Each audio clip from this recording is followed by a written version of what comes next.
On the Loblaw grocery banners and Shoppers Drug Mart, as we've just talked about, making that big leap into the post-plastic world. But there is another thing that shoppers could be in store for as the price freeze on no-name branded groceries also ends. Sylvain Charlebois, professor and director of Agri-Food Analytics Lab at Dalhousie University, joins us now for this conversation. Sylvain, great to chat with you again.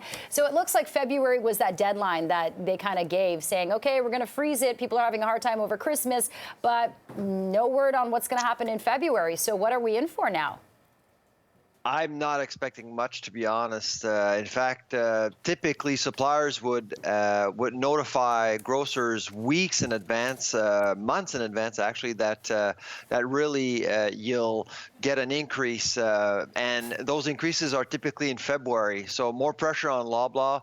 I'm not expecting an extension. However, other banners like Walmart are becoming a little bit more aggressive in locking prices. So that's certainly a positive for people looking for discounts.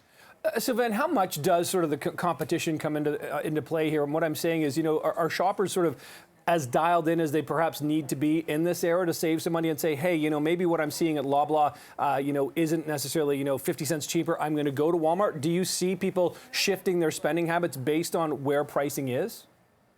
I think they're becoming more strategic. Obviously, most people don't have time to visit more than one store a week. But what we're seeing right now is that more people are actually alternating. They're actually they're visiting one grocery store, and the following week they're visiting another one, and the third week they'll visit another one. So consumers are becoming more aware of what's actually happening out there, which is good news, really. So the price freeze at Loblaw's likely help because, Nick, the food inflation rate has remained well over 10%. Yeah. And so everything else got more expensive, but no-name branded products remain at the same price. So there are deals out there, but the freeze will end tonight. Okay. And Sylvain, let's talk about inflation, because the big contributor to inflation right now, of course, is food inflation.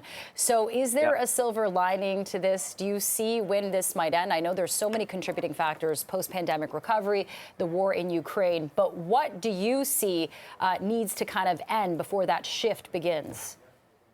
Well, there's some bad news and good news. So I'll start with the bad one. The bad one is that starting tomorrow, dairy farmers are getting more money. They're getting an increase of 2.2% for their milk and butterfat, which means that in a few weeks from now, that dairy section at the grocery store will become more expensive, unfortunately. The good news that commodity prices have actually dropped significantly since last summer, which means that processors are paying less, and eventually those rebates will catch up to us. So many sections, and I'm thinking about bakery, even the meat section. Look at pork prices right now are very affordable. So there's probably going to be more deals as we get to the spring period.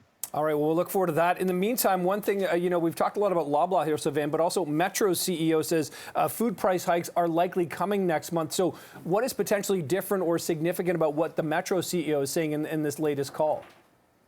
Well, so what he's saying basically is that, as I was saying earlier, typically suppliers would notify banners months ahead of time when increases are going to be implemented, and that's kind of what he was saying. Okay. So in February, typically you see a bit of a bump, but that's really up to banners to decide. They control prices, obviously. So with Loblaw, we're expecting higher prices for no-name branded products. For Metro, who knows? Historically, February and March have been average months when it comes to food inflation. So it's a wait-and-see game, typically.